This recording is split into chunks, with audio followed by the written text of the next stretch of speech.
Monsieur Georges-Louis Baron, bonjour. Bonjour.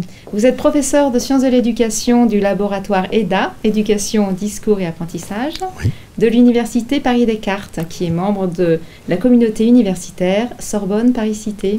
Tout à fait. Merci beaucoup de m'accorder cet entretien. Je vous en prie. Alors, quel défi majeur pour l'intégration des nouvelles technologies de l'information et de la communication dans la planification de l'éducation? Merci. Alors, Sorbonne Paris-Cité, c'est ce qu'on appelle la commu. Mon université, avant qu'il y ait une éventuelle fusion, j'en sais rien, c'est Paris-Descartes. Bon, merci de votre question. C'est pas une question simple parce que ce qu'on appelle le numérique déjoue la planification.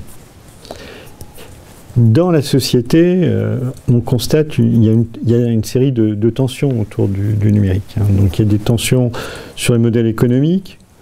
Est-ce qu'on va aller plutôt vers est-ce qu'on va revenir vers un modèle du marché? Quelle va être la place de ce qui est plutôt le communautaire, l'échange? Et dans l'école, il y a un certain nombre de défis qui sont absolument redoutables. Par exemple, comment gérer l'obsolescence des matériels? Les pouvoirs publics qui lancent des opérations d'introduction des technologies à l'école depuis maintenant bien longtemps, depuis les années 70, essayent d'introduire des matériels dont la durée de vie est extrêmement limitée, alors que les temps caractéristiques du système éducatif sont longs. C'est-à-dire un système éducatif évolue sur un multiple de 10 ans finalement. Et comment gérer cette question-là?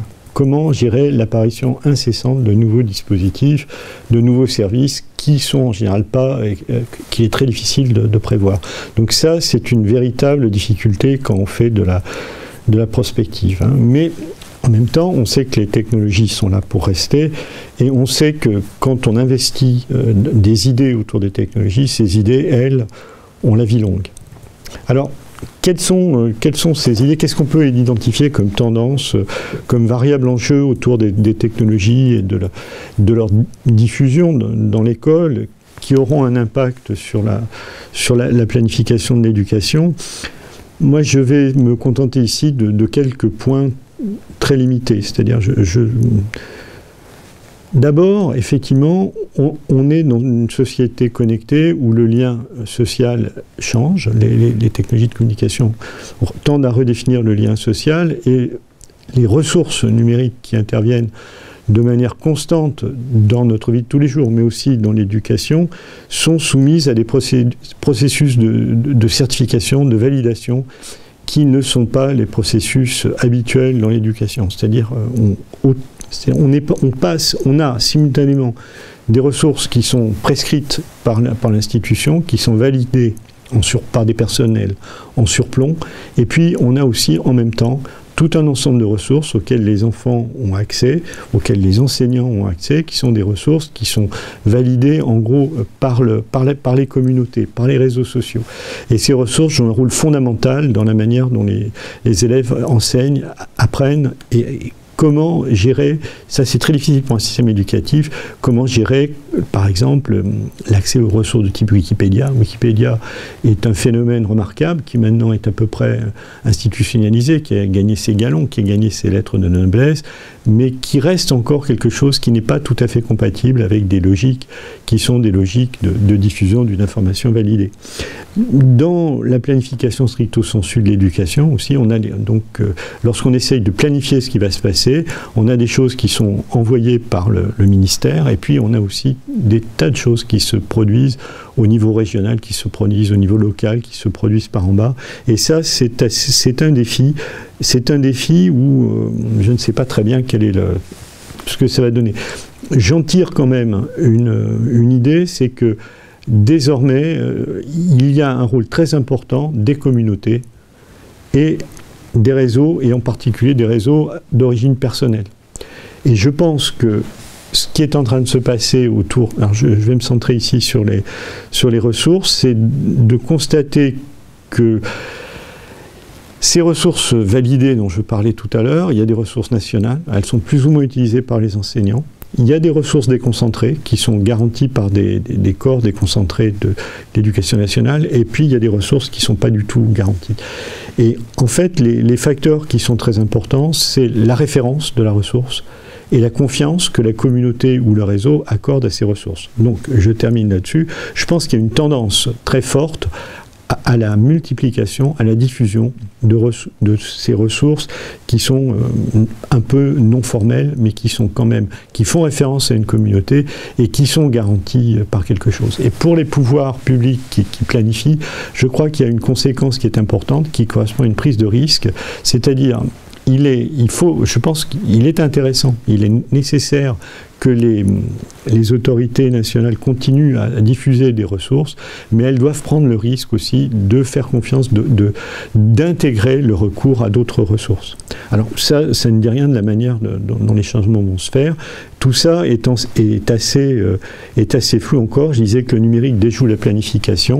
Ce qui me semble, c'est qu'il y a une variable qui est désormais très importante, qui est à côté de la prescription, qui est la variable de l'accompagnement. C'est-à-dire un ministère, des pouvoirs politiques, ils ont à prescrire le changement, ils ont à conduire le changement, mais ils ont souvent du mal à le faire, ne serait-ce que parce que le temps du politique est toujours beaucoup plus court que le temps des technologies, et je crois que maintenant il y a un enjeu fort à accompagner le changement, et accompagner le changement selon des modalités qui restent à inventer, mais qui très certainement continueront à faire intervenir les prescripteurs intermédiaires de l'éducation nationale.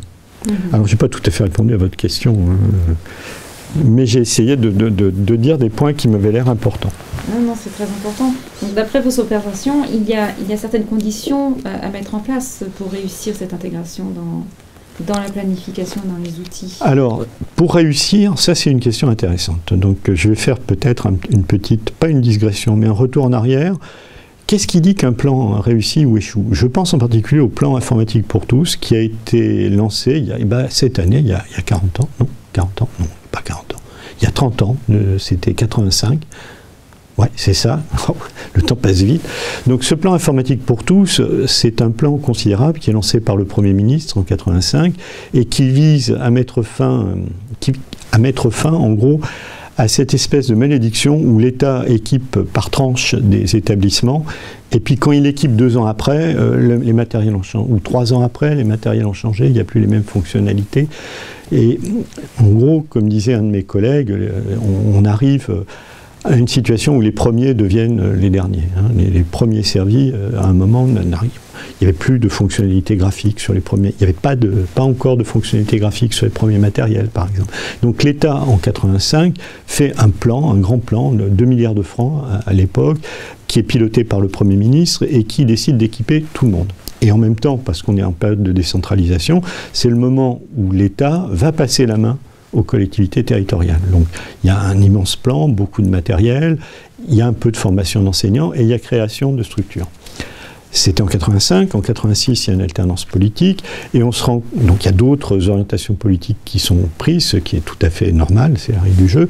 Et le bruit, après on arrive à cette idée-là que ce plan informatique pour tous a été un échec. Alors, effectivement, est-ce qu'on peut dire qu'il a atteint les objectifs qui lui avaient été assignés? Eh bien non, ça c'est sûr. Mais quand on regarde d'un point de vue historique ce qui s'est passé, avec un recul d'une dizaine d'années, on se rend compte que ce plan a eu des résultats considérables. Il a créé des structures qui, pour certaines, existent encore. Il a créé des structures qui sont des structures décentralisées, déconcentrées. Et puis, c'est à lui en particulier que revient le mérite, si je peux dire, que revient en tout cas la responsabilité d'avoir, pour la première fois, considéré le logiciel comme un objet pédagogique, comme un fait éducatif, et d'avoir même introduit à cette époque-là une idée de partenariat entre le public et le privé. Donc, lorsqu'on étudie la réussite d'un plan, on ne peut pas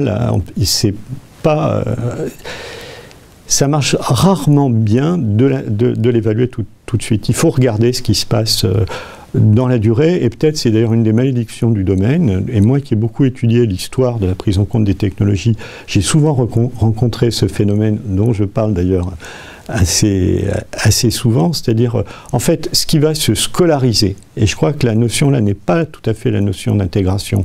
Il ne s'agit pas d'intégrer les technologies dans les systèmes éducatifs, il s'agit de les scolariser, et ce qui va se scolariser sera pratiquement toujours un héritage un peu lointain, un peu indirect, d'actions de recherche et d'innovation qui ont été menées généralement un multiple de 10 ans avant, à l'initiative, sous l'impulsion d'initiatives publiques, et qui ensuite ont vécu leur vie, ont des recherches, des innovations, des gens qui inventent, et puis cette invention semble ne pas avoir de suite, mais il y a des innovations qui s'en rapprochent, et puis dans la durée, il reste des choses. Et je pense que ça, c'est une idée très importante.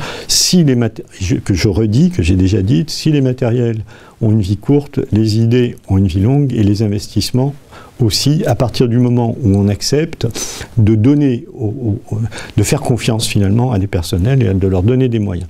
Et peut-être, alors je n'ai pas de conseil à donner à qui que ce soit, mais ce que l'histoire nous suggère de manière assez forte, c'est que ça vaut la peine d'accompagner les innovations dans la durée, même quand ça n'est plus des innovations, et ça vaut la peine d'investir dans les ressources humaines. Il en reste généralement quelque chose. Merci beaucoup pour cet entretien.